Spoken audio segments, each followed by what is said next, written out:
Magandang araw po sa inyong lahat mga katropa. Welcome back sa ating channel at mayroon po tayong customer dito na may sitwasyon na namamatay po yung kanyang makina pag ino-on po yung kanyang headlight. Well, ayan po mga tropa So, bubuksan natin yung kanyang headlight. Yun, hindi namatay. Okay? So, pansinin nyo dito sa kanyang high and low, no? Tingnan muna natin, walang ilaw. Ayan, so kita nyo, walang ilaw, no? Dito po sa kanyang high and low na part, yun o, tingnan sa dashboard, okay. So, tingnan nyo, itutulak ko, yon, patay. Okay, so ano yung problema ng motor pag ganito yung sitwasyon? Well, sinare ko lang po para may idea kayo kung saan nyo gagalawin.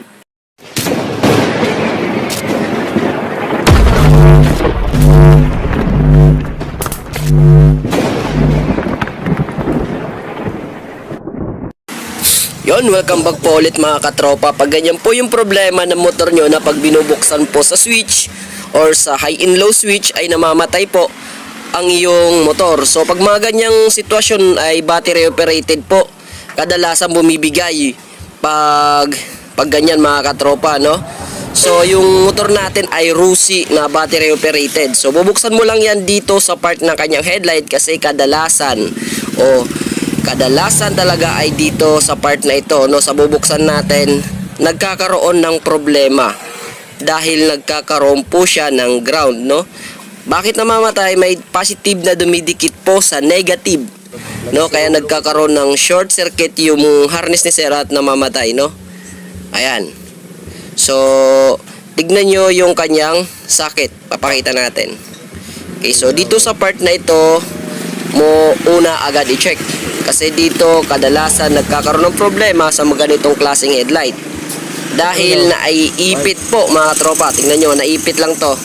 Tanggalin natin ha, papakita ko sa inyo kasi kitang-kita naman na masikip po yung part ng harness dyan sa loob, no, ng headlight na yan. Yun, umilaw mga tropa. Inunat ko po yung wire at umilaw.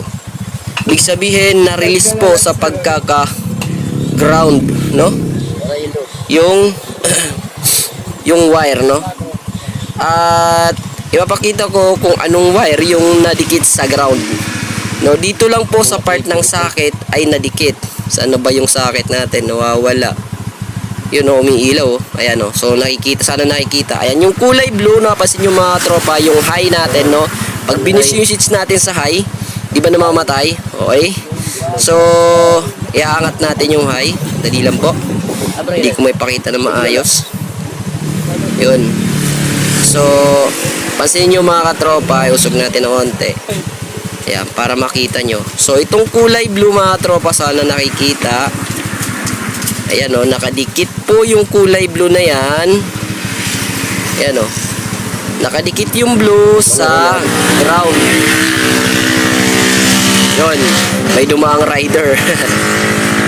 Yun, nakadikit po yung kulay blue na ito sa ground. Ayan, napakahirap dukutin kasi dumidikit na. Iangat natin. Yun, naangat na. So dito sa part na ito po yung dumidikit. Ayan, dito na po yung dumidikit sa ground, no, ng socket. Ayan, kasi yung socket natin, no, ay napapalibutan po yan ng ground. Syempre may kuryente yan, positive yan, dumikit sa ground, matik mag-short yung inyong kuryente, no. Pag positive at negative pinagsama ay matik magkakaroon ng short circuit. Okay, so ganun po yung nangyari sa sitwasyon ng motor ni sir na pag hina-high ay namamatay kasi yung high na wire, no, na sa kanyang socket ay dumidikit po doon sa headlight socket, no, sa ground na part. Okay, then check natin yung ground kasi yung low kasi yung bulb ni sir hindi umiilaw, yung low. Yun, so okay naman. Yun, lipat natin. Okay, so okay yung high and low switch. Yung bulb lang ni sir yung hindi okay, so papalitan natin. Okay, kasi isang linya na lang po yung umiilaw sa bulb ni sir, kaya papalitan natin yung kanyang headlight bulb. Okay, yun, so standard lang yung kakabit natin na bombilya. Okay, so Yun o. Umilaw ka agad. Ayan. So, umilaw po kaagad yung bulb ni sir. Okay? Yun. So, hanggang dito lang muna tayo mga katropa, no? Sana ay may natutunan kayo sa short video na ginawa natin, sa simpleng paliwanag natin, no? At nasolusyonan natin yung problema sa motor ni sir. At makakuha sana kayo ng idea kung saan nyo titignan kung mayroong ganitong klaseng sitwasyon sa mga motor nyo. Ayan. So, sana sa short video na ito ay nakatulong tayo at nagustuhan mo. At kung nagustuhan mo ay baka pwedeng makahingi ng isang subscribe dyan naman. At pahit ng ating notification bell. Syempre, para lagi kayong updated every upload natin dito sa ating YouTube channel, okay? Pero bago magtapos itong ating video, shoutout muna tayo sa mga katropa nating nagko-comment sa ating mga videos. Okay, so, inyong screen, shoutout. Yo, shoutout tayo kay Busyo Batista. Shoutout na rin po tayo kay Alfredo Agulto, kay P-Series Music. Shoutout din po tayo kay Master Medic. Shoutout kay Robinson Aboldo. Shoutout kay Aki Clark. Sa tropa natin dyan. Shoutout na rin po tayo kay Michael Gatsalian. Shoutout din po tayo kay Jan Turlaries. Shoutout Dol. Shoutout din po tayo from Tacloban City, Real Talk Litor. Shoutout tayo kay Jeline Bansale, kay Wilmer P. Shoutout tayo kay Jake Scrapman Vlog. Shoutout tayo sa ating idol na si Kuya Lan Moto TV. Shoutout Dol. Shoutout na rin po tayo kay King King, kay Kaylee Caballo. Shoutout. Shoutout din po tayo kay Alan Astorga. Shoutout na rin po tayo kay Amado Gino, kay Edwin Otayde. At syempre shoutout tayo sa Buraot TV Official na Basay Samar Idol.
Subukan na natin dito.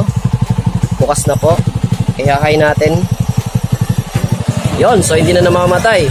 Ibig sabihin, dun lang po sa part ng kanyang headlight, no, yung high na wire dumidikit po sa ground kaya namamatay, okay? So, ganun lang simple yung video natin ngayon, no? Yan. So, sana sa short video na ginawa natin ay may natutunan kayo, mga katropa. Ayan, so hanggang dito lang muna yung video natin. Okay?